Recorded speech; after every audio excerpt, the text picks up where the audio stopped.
Bismillahirrahmanirrahim. Assalamualaikum warahmatullahi wabarakatuh. Alhamdulillahi rabbil alamin. Wassalatu wassalamu ala nabiyyina Muhammadin wa ala alihi wa sahbihi ajma'in. Amma ba'du. Bapak Ibu yang kami hormati, segenap hadirin jamaah Masjid Ka'bah Nur rahimani wa rahimakumullah. Pertama, kita bersyukur kepada Allah Subhanahu wa taala yang karena limpah rahmat dan karunia-Nya bisa kembali berkumpul di masjid ini. Mudah-mudahan pertemuan ini mendatangkan kebaikan bagi kita semuanya. Allahumma amin. Salawat dan salam semoga tercurah limpahkan kepada baginda Nabi Allah Muhammad sallallahu alaihi wasallam dan juga kepada keluarga, para sahabat dan mereka yang mengikuti beliau hingga di akhir nanti. Baik. Hari kedua membahas fikih puasa dari kitab Maqasidus Shaum karya Al-Allamah Abdul Aziz bin Abdul Salam As-Sulami rahimahullah ta'ala. Mudah-mudahan dereng bosan lagi. Apa sampun mulai? Sampun mulai bosan mboten?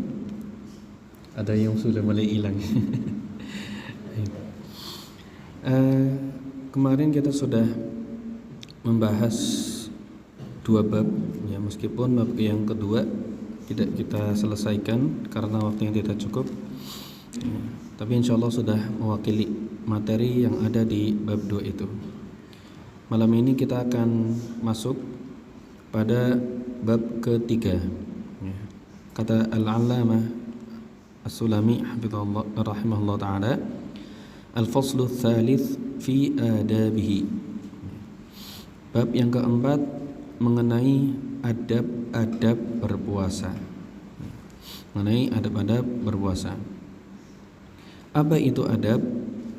Adab adalah ijtima'u khisalil khairi fil 'abdi.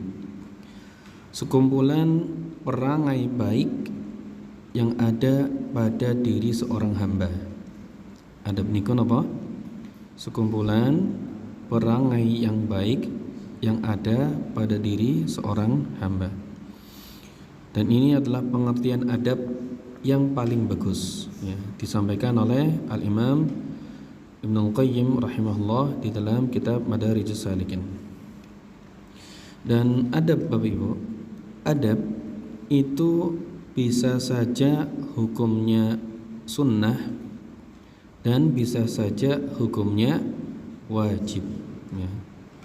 Jadi kalau ada orang kok mengatakan adab itu hanya yang berhukum sunnah, ini ghalat ya, ini sebuah kekeliruan yang perlu kita luruskan ya.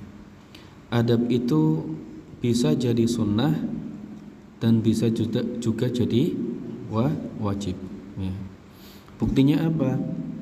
Buktinya banyak sekali kitab yang ditulis oleh para ulama yang membahas tentang adab-adab, dan di dalam kitab tersebut disebutkan adab-adab yang hukumnya wajib. Seperti Imam Bukhari. Imam Bukhari menulis kitab Adabul Mufrad. Kemudian Al-Baihaqi menulis kitab Al-Adab. Ibnu Muflih juga sama menulis kitab Al-Adabul Kubra. Baik. Dan apa yang akan disampaikan oleh Al-Allamah Al-Aziz bin Abdul Salam As-Sulami rahimahullah, ada 6 adab di dalam berpuasa ya. Niki ingkang sampun siam dinten niki wonten mboten Bapak Ibu? Oh, dereng. Nggih, belum ya. Belum. Oke. Mulai latihan ya Bapak Ibu. Oh ya, kami ingin meluruskan menyampaikan satu hadis. Mungkin Bapak Ibu pernah mendengar hadis tentang larangan berpuasa setelah pertengahan Sya'ban. Jerene setelah Sya'ban boten pareng napa? Boten pareng siam atau berpuasa. Ya. Dan kata Syekh Al-Utsaimin, hadis tentang hal ini lam yathbut ya, tidak ada dalil yang sahih. Dan dalil ini juga bertabrakan dengan dalil sahih, yaitu hadis Aisyah yang menunjukkan bahwa Rasulullah SAW itu biasa berpuasa dan memperbanyak puasanya, memaksimalkan banyaknya puasa di bulan Sya'ban, bahkan sampai hampir seluruh harinya dijadikan hari untuk berpuasa. Ya, baik. Kita masuk Bapak Ibu ke pembahasan kitabnya. Ada 6 adab yang disampaikan oleh Al-Aziz bin Abdussalam As-Sulami. Kata beliau rahimahullah, ahaduha, adab yang pertama, hifdzul lisan wal jawarih anil mukhalafah. Adab yang pertama adalah menjaga lisan. Kenapa?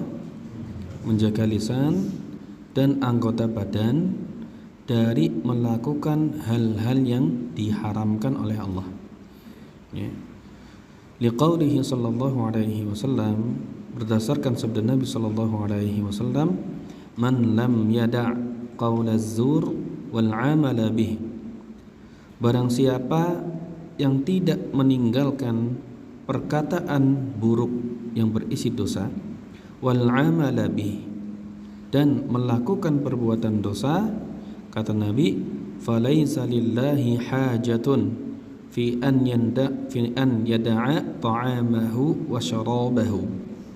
Allah itu tidak perlu kepada hamba tersebut yang sudah melakukan puasa dengan meninggalkan apa?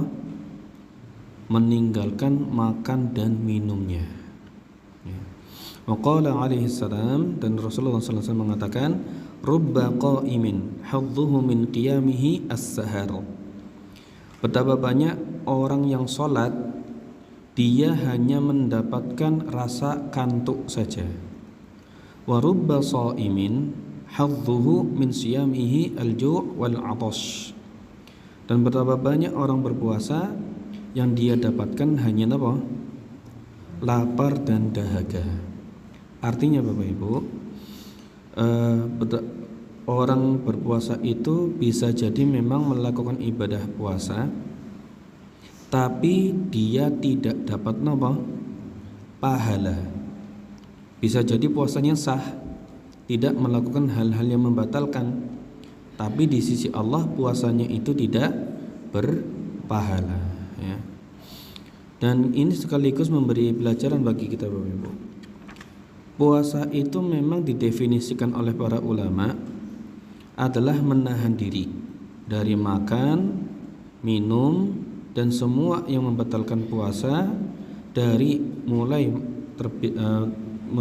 terbit fajar waktu adzan subuh sampai tenggelam matahari. Ya. Memang definisi atau pengertian fikih seperti itu. Namun kalau kita lihat dengan dalil-dalil yang lain secara komprehensif, secara meluas, ternyata baiknya puasa itu bukan hanya dari sisi definisi fikih para ulama, bahkan lebih dalam lagi apa yang disampaikan oleh Al-Imam Ibnu Qayyim rahimahullah, as-shaumu huwa shaumul jawarih 'anil atham. Puasa itu adalah puasanya anggota badan dari berbuat dosa. Wa shaumul batni 'anis syarabi wat ta'ami, dan puasa perut dari makan dan minum. Jadi puasa itu kata Ibnu Qayyim itu 2 unsur. Yang pertama unsur batin, ya, unsur pahalanya, yaitu badan tidak boleh melakukan perbuatan dosa. Dan juga puasa itu unsur yang kedua adalah tidak makan, tidak minum, ya. Tapi sayangnya naudzubillahi min dzalik, ya, naudzubillahi min dzalik, kata Nabi itu mengatakan rubba shaim, ya, betapa banyak orang berpuasa.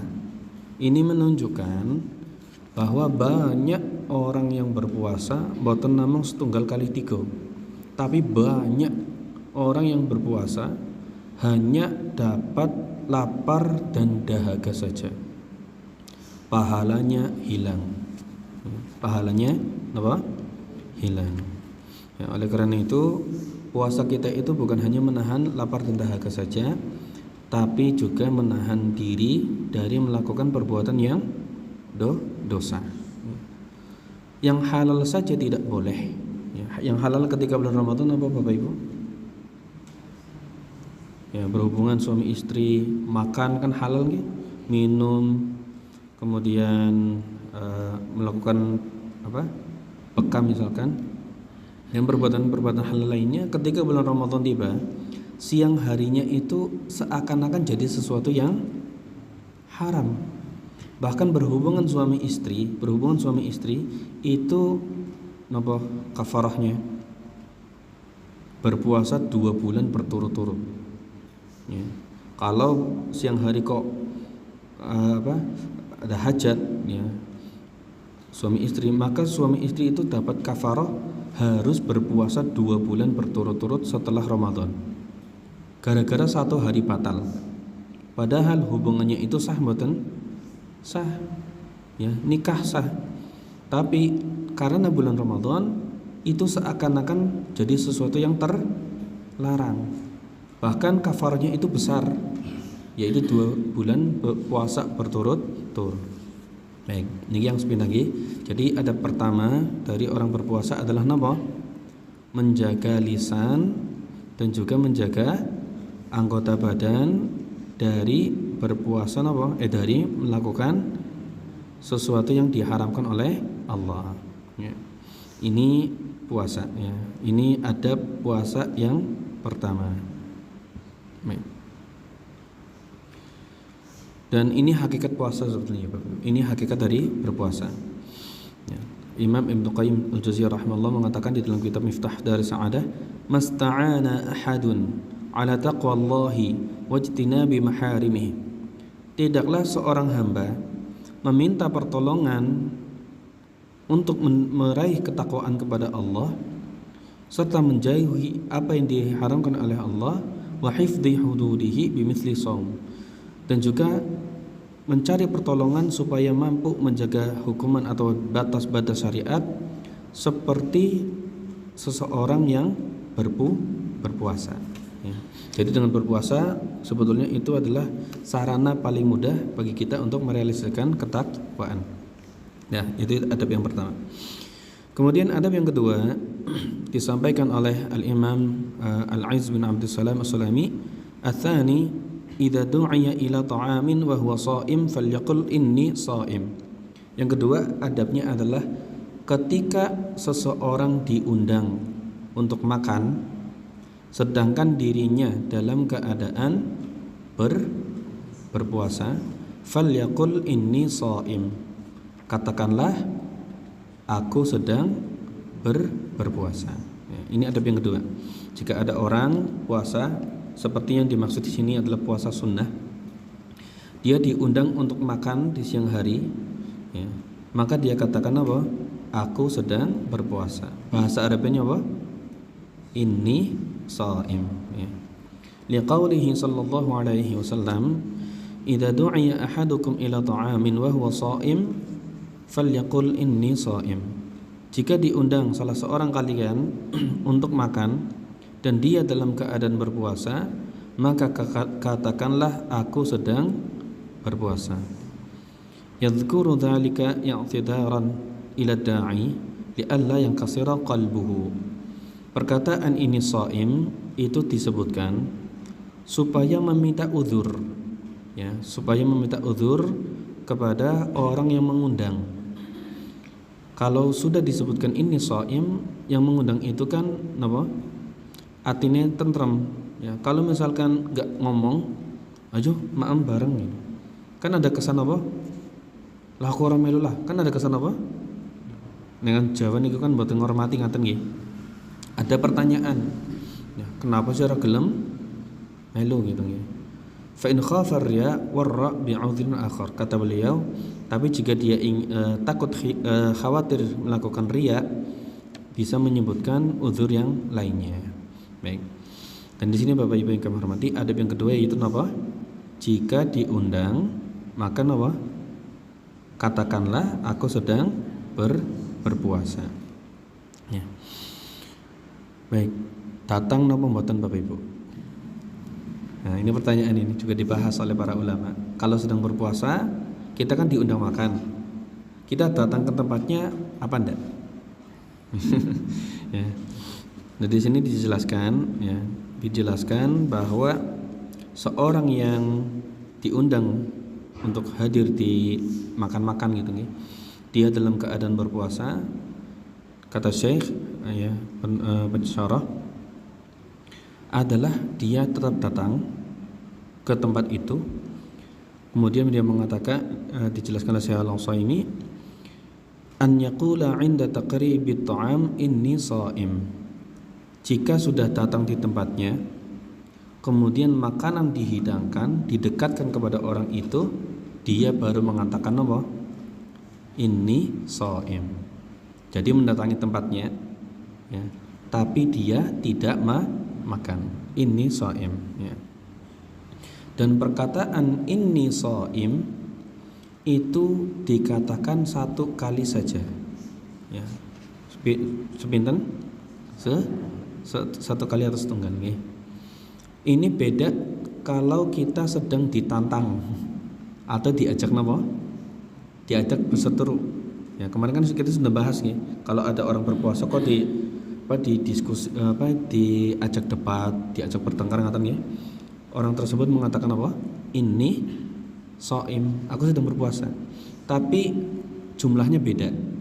Kalau ada orang yang puasa kok ada orang yang emosi mengajak berdiskusi, berdebat, tukaran ngaten nggih, maka orang tersebut mengatakan ini shaimnya bisa berkali-kali, ya.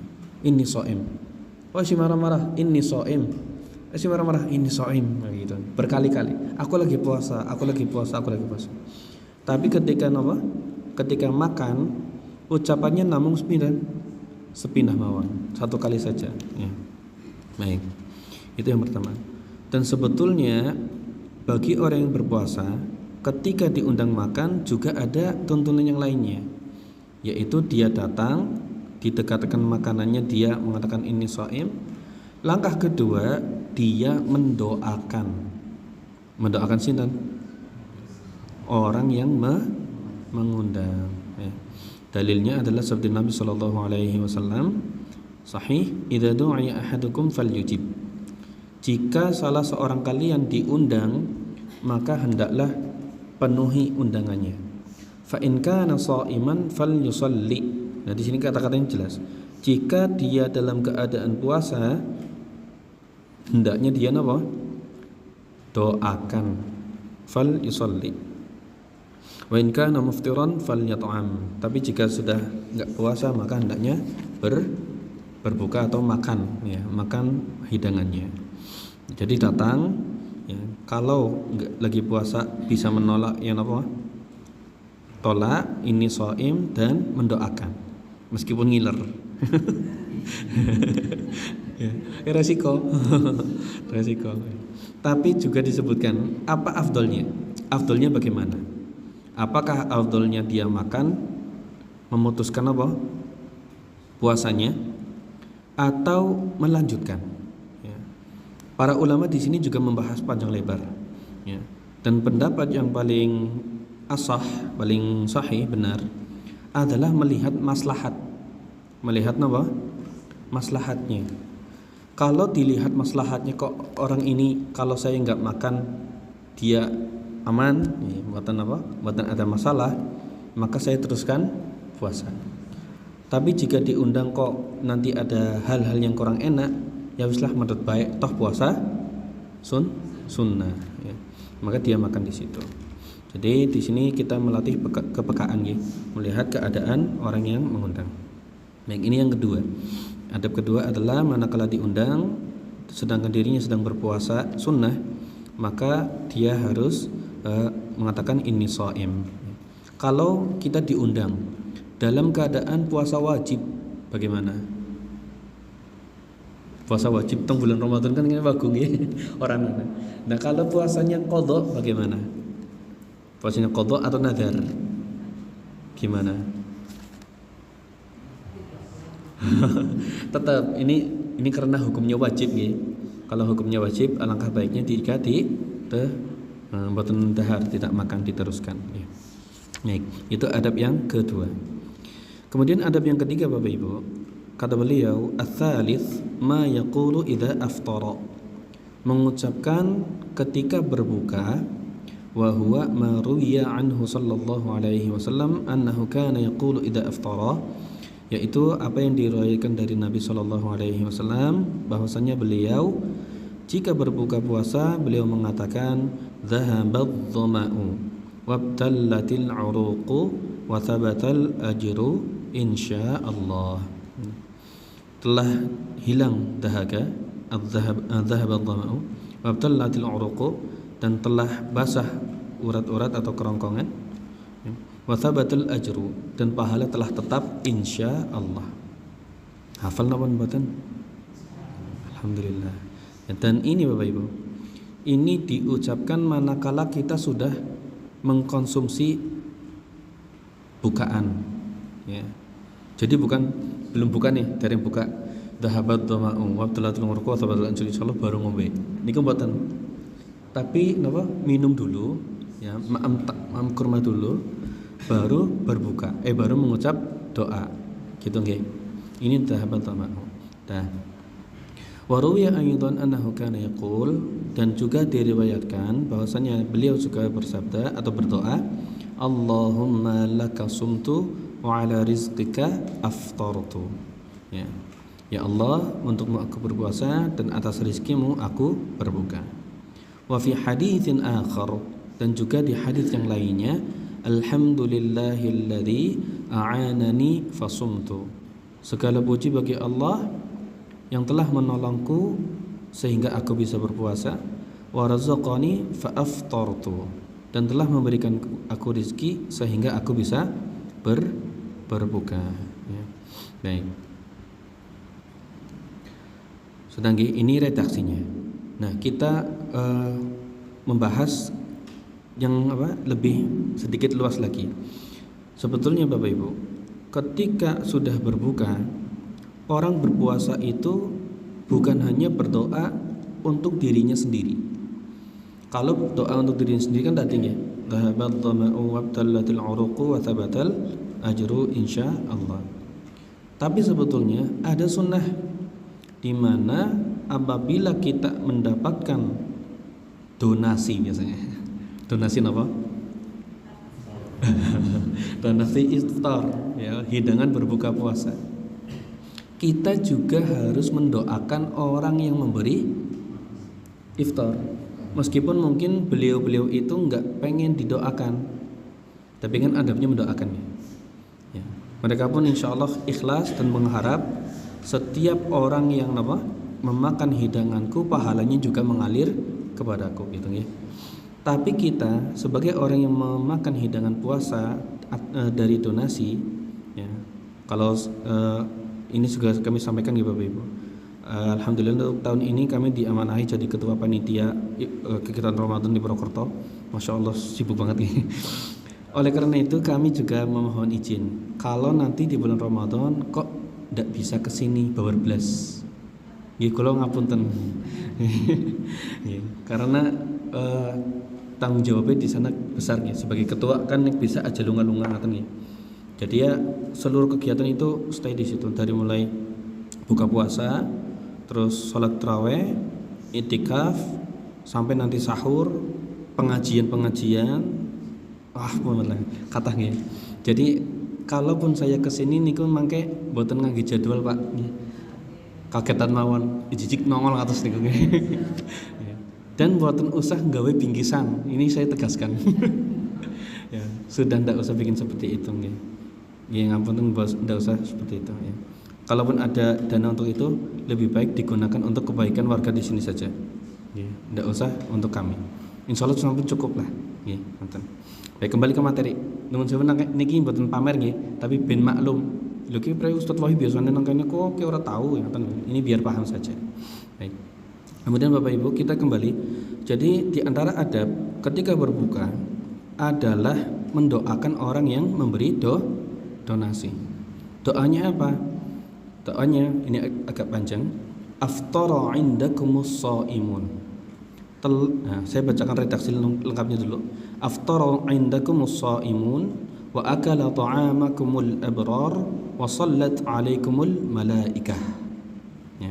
Telah berbuka di sisi kalian orang-orang yang telah berpuasa dan telah makan makanan kalian. Siapa yang makan? Orang-orang yang baik, dan para malaikat sudah mendoakan kalian. Masya Allah, kalau kita doa untuk seorang yang berdonasi, Masya Allah, doanya orang puasa untuk orang-orang yang memberi donasi. Semasjid maning doane, Masya Allah. Ya. Atau doa yang lain, ya, Allahumma barik lahum fima razaqtahum waghfir lahum warhamhum. Ya. Baik, ini doa yang terkait dengan orang-orang yang memberi apa? Memberi donasi. Ya. Baik. Kemudian ini kan terkait doa untuk berbuka nggih. Kalau doa untuk apa? Doa untuk sahur wonten mboten?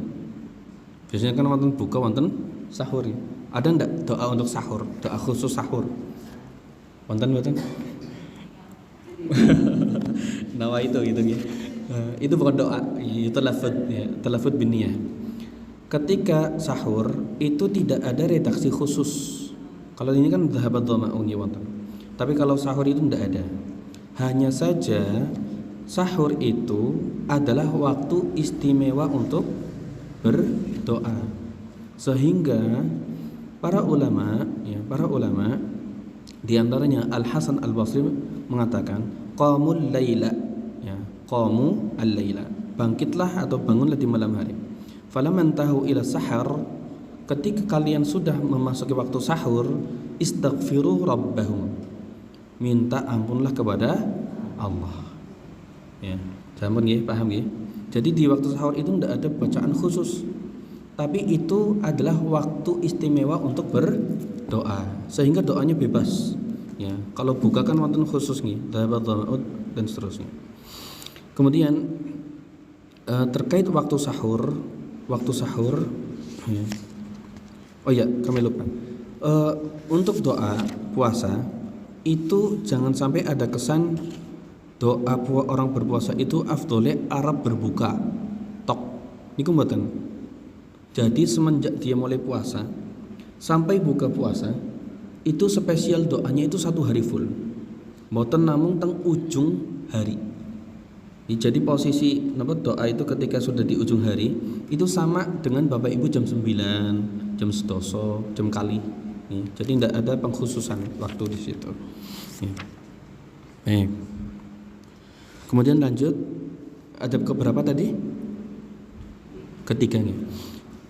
Adab yang keempat yaitu kata beliau ar-rabi' ma yuftiru alaihi wa huwa rutabun aw tamrun aw ma'un. Hidangan yang dikonsumsi untuk berbuka yang disunahkan itu yang pertama adalah rutab, kurma basah.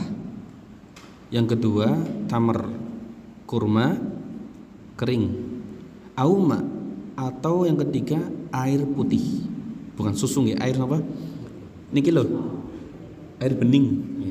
Nek boten wonten kurma basah, nggih kurma kering. Kalau tidak ada kurma kering ya napa? Air bening.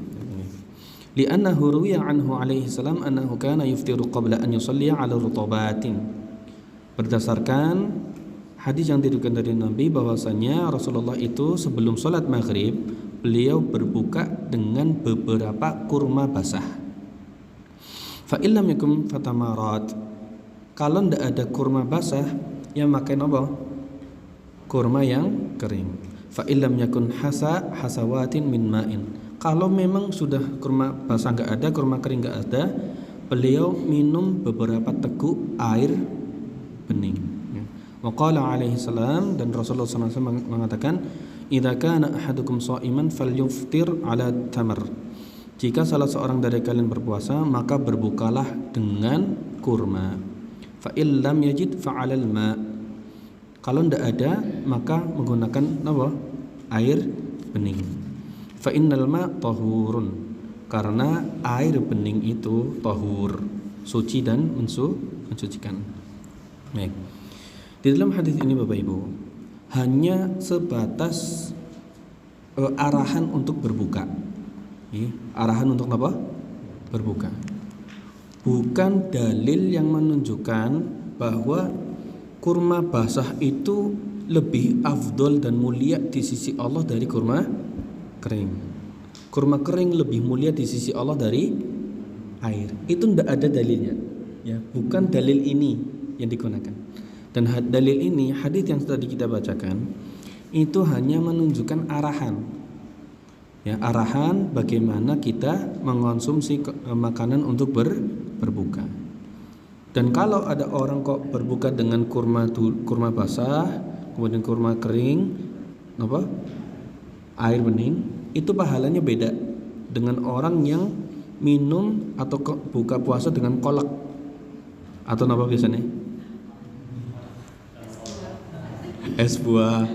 Yang sedikit mungkin nanti akan ada es teh, es teh mini, es teh gitu nih, es teh kabupaten gitu nih, dan seterusnya. Ya, kalau ingin dapat pahala lebih dari gigitan pertama puasa, gigitan pertama berbuka, ya tadi menunya kurma dulu, kalau nggak ada kurma apa? Air bening, gitu nih. Nah, kemudian ada rahasianya Bapak Ibu. Ada rahasianya kenapa kok kita diarahkan supaya supaya buka dengan kurma dulu. Kurma niku rasanya apa? Manis kan? Ya, manis. Dan karena manis itu sebagaimana dikatakan oleh Imam Ibnu Qayyim Al-Jauziyah di dalam kitab Zadul Ma'ad, rahasianya adalah dengan rasa manis itu, ya, dengan buah yang tadi itu kurma kering dan kurma basah, itu bisa membangkitkan kekuatan. Ya, kalau di ilmiah itu karbohidrat. Ya, karbohidrat. Ya, sehingga badannya itu tambah sehat. Ya, setelah lemes makan kurma itu kan ada rasa manisnya, ada karbohidratnya. Itu karbohidrat yang istimewa. Sehingga Rasulullah kalau sahur beberapa kurma saja itu kuat sehari itu kuat. Ya. Kalau meskipun beliau nggak minum es teh, tapi kuat karena ada karbohidrat berbeda di kurma. Ya. Dan juga kata beliau watansyitu nafsihi marratan ukhra, dan menjadikan seseorang itu yang makan kurma menjadi kuat menjadi kuat kedua kalinya. Ya, satu hari sudah kuat, selesai lemes, makan kurma kuatnya muncul lagi, gitu kan. Baik. Kemudian mungkin tadi ada pertanyaan, kenapa kok di sini katakan al-ma'u tahurun? Karena air bening itu suci dan mensucikan. Di sini Bapak Ibu bisa kita ambil faedah kata Syekh Al-Utsaimin, air bening itu menjadi pensuci lahir batin. Menjadi pensuci lahir batin. Lahiriah bersuci dengan air bening itu seperti menggunakan untuk wudu, mandi wajib, kemudian menghilangkan najis dan seterusnya. Dan hadis ini menunjukkan toharoh batinah, ya, toharoh batinah, ya, kesucian batin. Sehingga Rasulullah katakan kalau tidak ada kurma maka minum apa? Air, karena air itu bisa mensucikan, yang artinya mensucikan batin kita. Jadi bukan kolak, bukan pemanis yang lainnya. Nah, Ustadz mau pada legi beda rasa, beda faedah. Alhamdulillah. Dan yang terakhir, waktunya pas nih, alhamdulillah. Yang terakhir, adab yang terakhir dan yang kelima dan keenam berarti kelima dan keenam, al-khamis was-sadis, ta'jilul fitri wa ta'khirus sahur, yaitu menyegerakan berbuka dan mengakhirkan sahur. Liqaulihi sallallahu alaihi wasallam, tasahharu fa inna fis sahuri barakatun. Bersahurlah kalian karena di dalam sahur itu ada keberkahan. Ya, saya baru dapat faedah, ternyata sahur itu bukan jam 2. Ya, nanti ada batas waktunya. Ya, aku harap sahur lah jam 1. Itu bukan sahur. Kalau bahasa Arab itu namanya asya. Ya, makan malam. Ya. Jam loro kengko secara lek-lekan tapi ngantuk banget lah sahur siki jam loro sahur. Ini bukan sahur, ini namanya apa? Asya, ya, bukan sahur, ya. Nanti kita jelaskan. Wa qala sallallahu alaihi wasallam la yazalun nasu bi khairin ma ajjalul fitra. Ya, kenapa kok sunnah menyegerakan berbuka? Kata Nabi, manusia itu senantiasa berada dalam kebaikan selama mereka menyegerakan berbuka.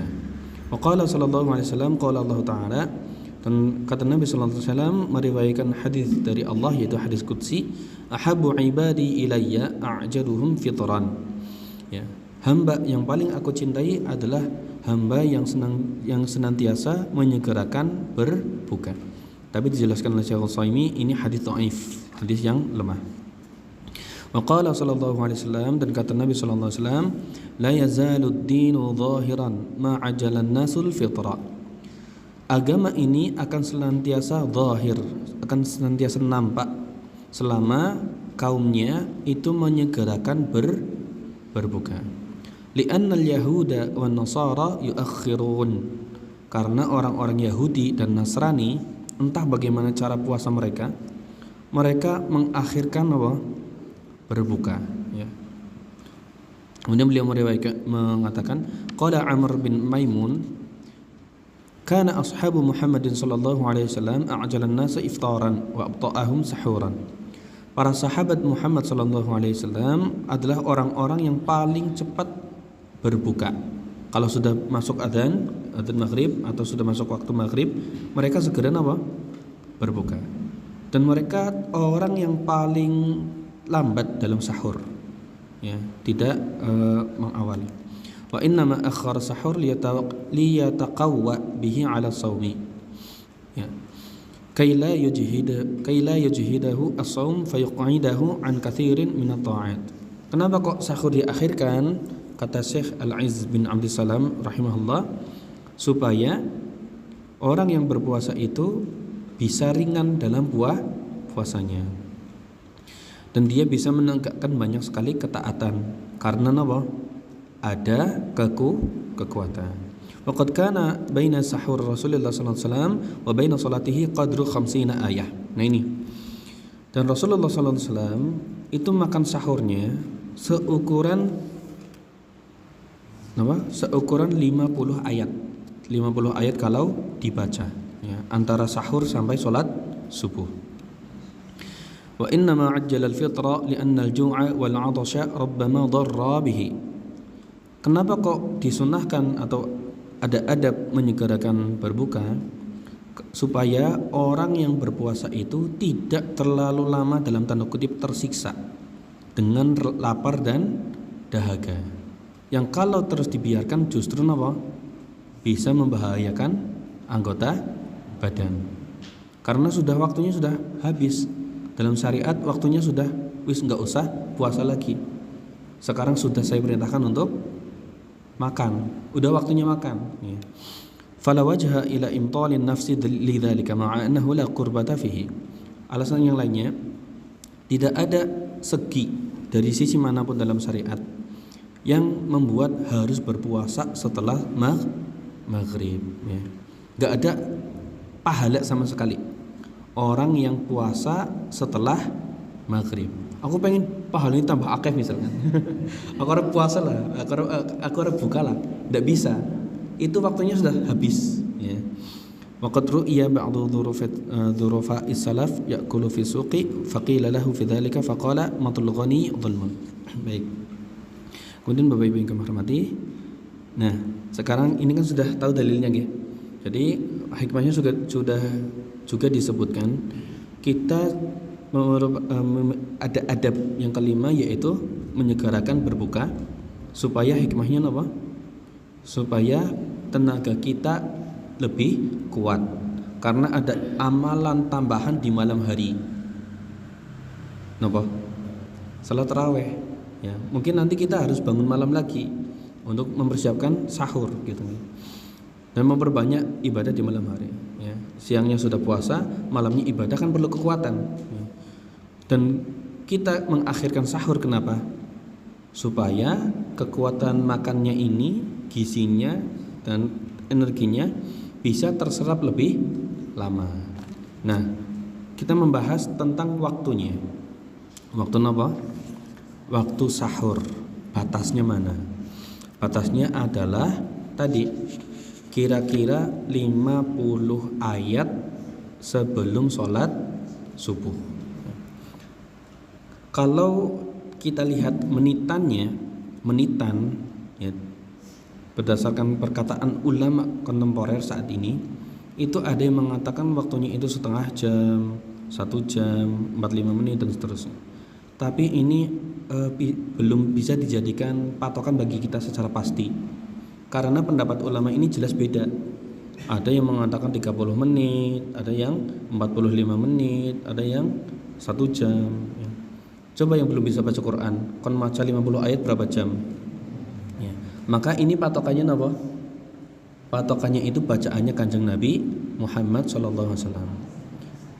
Tapi yang jelas begini Bapak Ibu, kalau ada orang mau sahur jam 2 itu belum masuk waktu sahur, itu namanya makan malam chapter 2. Kan sudah ya maghribnya bangun jam 2 lah sahur, belum sahur itu bukan namanya sahur. Sahur itu sudah mendekati waktu subuh ya. Ini makanya buat ibu-ibu nih, ngapunten sangat ibu-ibu, itu cobalah beri kesempatan beramal bagi keluarganya. Jam 3 wis rampung kabeh wis siap, jam 3 wis rampung kabeh. Tugu gawe siji madang siki wis jam 3 gitu nggih. Gini apa mboten, Mbah? Ya, jangan kegasihkan. Toh juga kasihan nek napa? Kegasihkan energinya entong disit ya. Ya. Tapi juga jangan apa? Ampun kesuwen. 10 menit maning arepan sahur arepan salat kok tembe digugah. Ya. Masya Allah. Dan jadi waktunya itu jelas nih Bapak Ibu. Waktunya itu 50 ayat sebelum sholat subuh. Yang biar kita aman itu antara, kalau sekarang subuhnya jam berapa? 4:30 nih. 4:30. Oke, kita ambil waktu itu jam 4 kurang seperempat. Ya, jam 4 kurang seperempat. Itu waktu sahur yang aman nih. Belum bisa memastikan tapi waktu aman. Jam 3 itu masih kemalaman. Masih makan malam, bukan makan sahur, dan mungkin tidak ada pahalanya. Okay. Kalau sudah masuk waktu sahur itu ada pahalanya, karena fa'inna fi sahuri barokah. Karena di dalam sahur itu ada keberkahan. Nah, itu keberkahannya itu dekat waktu sholat subuh. Paham ini? Baik, ini materi kita untuk malam hari ini. Sebagai penutup kita ambil kesimpulan, ada 6 adab bagi orang-orang berpuasa. Yang pertama apa? Menjaga lisan dan anggota badan dari perbuatan maksiat. Ini adab wajib ya. Yang kedua, jika dia diundang makan, apa yang dikatakan? Inni shaim ya. Kemudian yang ketiga, jika berbuka puasa, mengucapkan apa? Dhahabad dhama'u wabtallatil uruqu wa thabatal ajru insyaallah. Diucapkan setelah batalnya mengkonsumsi sesuatu. Ya, yang keempat, Yang keempat adalah apa? Menunya makan kurma basah. Kalau tidak ada kurma kering, kalau tidak ada air bening. Ya, bukan kolak. Kalau ini kan wonten kolak nggih, mados niki aku akan wonten. Aqua gelas nih. Itu cari. Baik, kemudian yang kelima apa? Kelima dan keenam menyegerakan berbuka, keenam mengakhirkan sahur. Alhamdulillah selesai satu bab tentang adab-adab berpuasa, dan insyaallah kita lanjutkan. Niki masih kuat mboten Bapak Ibu? Insyaallah tahun sewu kula geser dinten nggih. Kalau rencana itu hari Kamis nginjing, qadarullah hari Kamis kayaknya bagusnya digeser hari Jumat, karena Jumat ada pertemuan. Ya, sehingga kalau saya sedang ngisi ke sini, ke Purwokertonya itu dekat. Ya. Harusnya tadi jadwalnya hari Jumat itu di Bedagas. Tapi kan sekang Bedagas mari Purwokerto kan aduh banget. 1 jam nggih. Makanya digeser nggih ijolan ngaten nggih.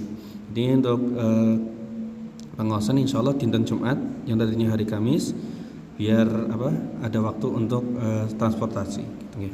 Baik, itu saja yang bisa kami sampaikan. Mudah-mudahan apa yang kami sampaikan ini bermanfaat. Terima kasih perhatian Bapak Ibu semuanya. Kita akhiri dengan doa kafaratul majelis. Subhanakallahumma wa bihamdika asyhadu an la ilaha illa anta astaghfiruka wa atubu ilaik. Sallallahu wasallam ala rasulil karim. Alhamdulillahirabbil alamin. Wassalamualaikum warahmatullahi wabarakatuh.